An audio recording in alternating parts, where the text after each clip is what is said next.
வணக்கம், welcome to மெட்ராஸில் மல்லிகா. நம்ம இன்றைக்கி பார்க்க போகிற dish egg fried rice. Egg fried rice வீட்டில் எப்படி செய்கிறதுன்னு பார்க்கலாம். 10 நிமிஷத்தில் ரெடி பண்ணிடலாம். சிம்பிளாகவும் செய்யலாம். நம்ம இதுக்கு முன்னாடி செய்யாதவங்க கூட இது பார்த்து செய்யலாம். நம்ம வீட்டில் சாப்பாடு மிச்சமாகிடுச்சுன்னா கூட நம்ம எக் ஃப்ரைட் ரைஸ் செஞ்சு சாப்பிட்றலாம். அது எப்படி செய்கிறது, என்னென்ன வேணுன்றதை பார்க்கலாம். அதுக்கு முன்னாடி நம்ம சேனல் இன்னும் சப்ஸ்கிரைப் பண்ணலன்னா நம்ம சேனல் சப்ஸ்கிரைப் பண்ணிக்கோங்க. அப்போ தான் நான் போடுற வீடியோஸ் எல்லாம் உங்களுக்கு வந்து சேரும். பக்கத்தில் இருக்கிற பெல் பட்டன் வந்து கிளிக் பண்ணுங்கள். இந்த வீடியோ ஸ்கிப் பண்ணாமல் பாருங்கள். சூப்பராக இருக்கும். நீங்களும் ட்ரை பண்ணி பாருங்கள். வாங்க வீடியோக்குள்ளே போகலாம்.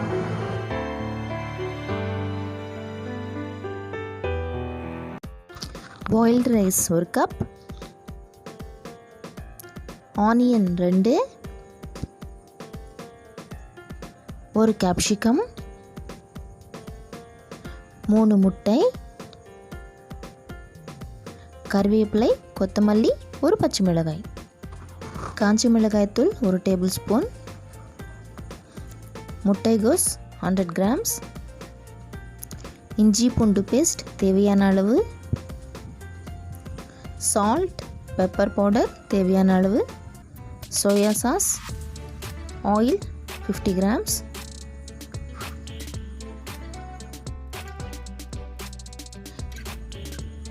எக் ரைஸ் பண்ணுறது எப்படின்னு பார்க்கலாம் வாங்க. ஸ்டவ் ஆன் பண்ணிக்கோங்க.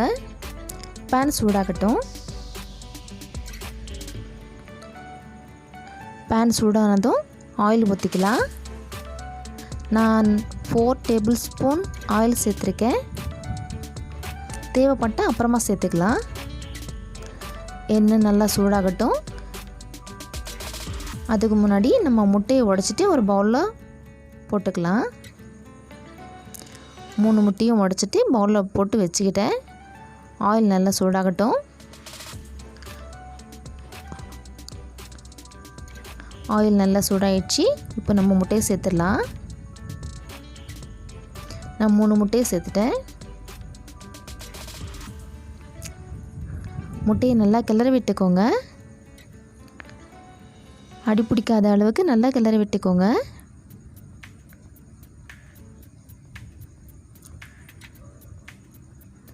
உங்களுக்கு அடி பிடிக்கிற மாதிரி இருந்துச்சுன்னா நீங்கள் கொஞ்சோண்டு ஆயில் அதில் சேர்த்துக்கோங்க. நான் கொஞ்சோண்டு ஆயில் அதில் சேர்த்துக்கிறேன்.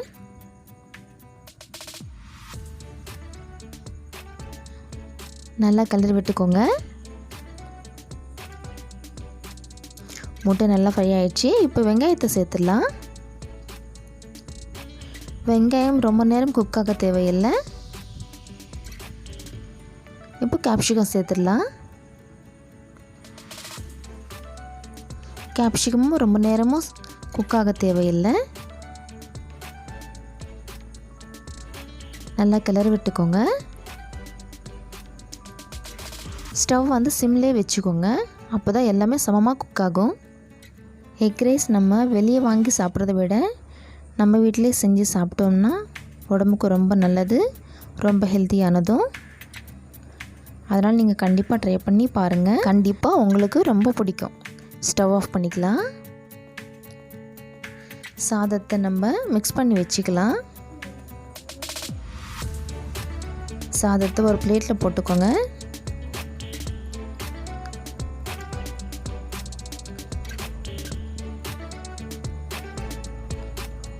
அதில் கொஞ்சோண்டு இஞ்சி பூண்டு பேஸ்ட்டு போட்டுக்கோங்க. மிளகாய்த்தூள் போட்டுக்கோங்க. பெப்பர் தூள் போட்டுக்கோங்க. நான் பெப்பர் தூள் கொஞ்சோண்டு போட்டுக்கிறேன். தேவைப்பட்டுச்சுன்னா அப்புறமா போட்டுக்கலாம். தேவையான அளவு உப்பு சேர்த்துக்கோங்க. சேர்த்துட்டு மிக்ஸ் பண்ணி வச்சுக்கலாம். நம்ம சாப்பாட்டில் இது எல்லாத்தையும் போட்டு மிக்ஸ் பண்ணி வச்சிட்டோன்னா சாப்பாடு ரொம்ப டேஸ்ட்டாக இருக்கும். எல்லாமே கரெக்டாக மிக்ஸ் ஆகும். நம்மளோட அரிசி வந்து உடையாமல் இருக்கும். பார்த்திங்களா எவ்வளோ அழகாக மிக்ஸ் ஆகிடுச்சு பாருங்கள். அழகான கலர் வந்திருக்கு. ஓகே, நம்ம இது ஓரமாக வச்சுக்கலாம்.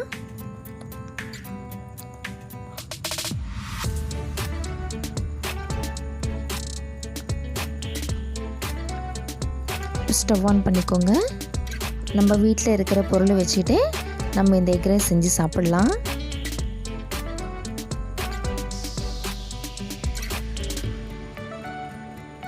இந்த ஸ்டேஜில் நம்ம முட்டைக்கோசு சேர்த்துடலாம். இப்போது பச்சை மிளகாய் சேர்த்துடலாம்.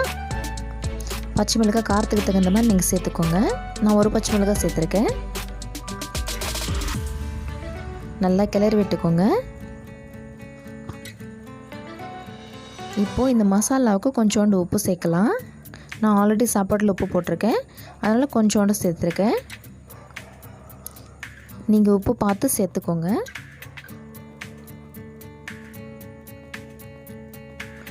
சோயா சாஸ் சேர்த்துடலாம். சோயா சாஸ் உங்களுக்கு வேணும்னா சேர்க்கலாம், வேண்டாம்னா விட்டுருங்க. நல்லா கிளறி விட்டுக்கோங்க. இப்போ நம்ம சாதம் இதில் சேர்த்துடலாம். சாதத்தில் நம்ம மசாலா பொருட்கள் எல்லாம் சேர்த்ததுனால நம்ம அதிகமாக கிளற வேண்டிய தேவைப்படாது. லைட்டாக கிளற விட்டுக்கோங்க. சாப்பாடு உடையாமல் பார்த்துக்கோங்க.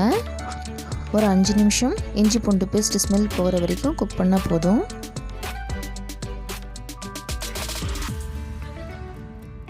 நம்மளுக்கு டைம் இல்லாத நேரத்தில் 10 நிமிஷத்தில் செஞ்சு சாப்பிட்றலாம். நீங்கள் எல்லோரும் கண்டிப்பாக ட்ரை பண்ணி பாருங்கள். இப்போ இதில் உப்பு காரம் கரெக்டாக இருக்கான்னு செக் பண்ணிக்கலாம். உப்பெல்லாம் கரெக்டாக தான் இருக்குது. இப்போ கருவேப்பிலையும் கொத்தமல்லியும் சேர்த்துடலாம். லைட்டாக கிளறி விட்டுக்கோங்க. இஞ்சி பூண்டு பேஸ்ட் பச்சை ஸ்மெல் போகிற வரைக்கும் ஃப்ரை பண்ணால் போதும். லைட்டாக கிளறி விட்டுக்கோணுங்க. எக் ரைஸ் ரெடி ஆகிடுச்சு. ஸ்டவ் ஆஃப் பண்ணிடலாம். நம்மளோட எக் ரைஸ் ரெடி ஆயிடுச்சு. வாங்க சர்வ் பண்ணலாம்.